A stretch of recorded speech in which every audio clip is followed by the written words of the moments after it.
Never planned to fall in love with a guy. But sometimes life throws you a curveball and you have to swing with it. I never planned to leave my hometown, but life had other ideas. After a messy breakup with my ex-girlfriend, I had no choice but to move back in with my parents. It was a nightmare. We fought all the time, and I felt like I was suffocating in their house. I needed a way out, fast. That's when I saw an ad for a chef position at a hotel in another city. They were looking for someone who could start right away, as they had just reopened under new management. I applied on a whim, and to my surprise, I got the job.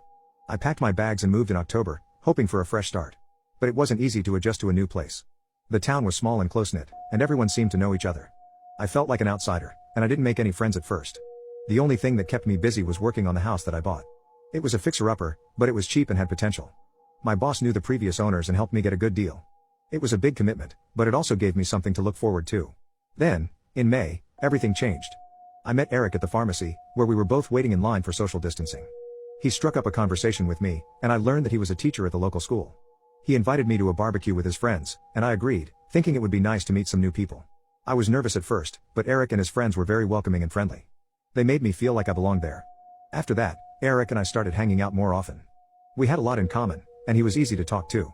He showed me around the town, took me hiking, and helped me with the house renovations. He also listened to me when I opened up about my past relationship and offered his support. He was such a good friend that I didn't realize he wanted to be more. It took me a while to catch on to his hints. He asked me out for dinner one night, but he said it so casually that I thought he meant it as a joke. He took me to a fancy restaurant in another town, but I didn't notice anything different about his behavior. He texted me hearts and called me pet names, but I thought he was just being playful. He held my hand in public, but I thought he was just being friendly. It wasn't until he asked me about our movie night that I finally realized what was going on.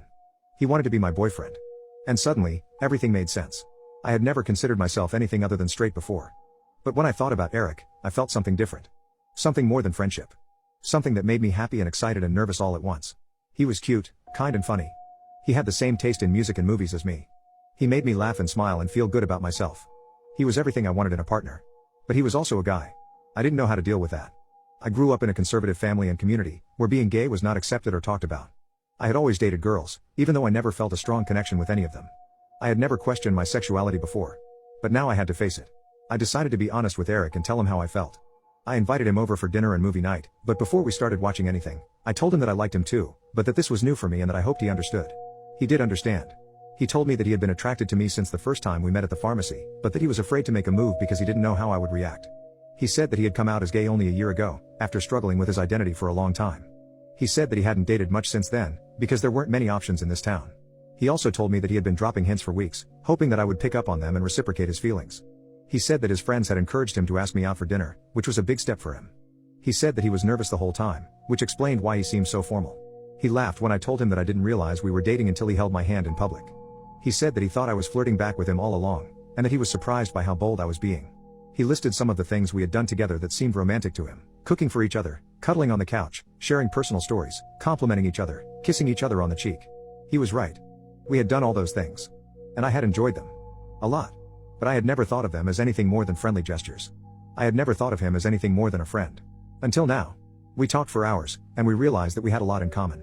We both came from conservative backgrounds, and we both faced challenges in being ourselves.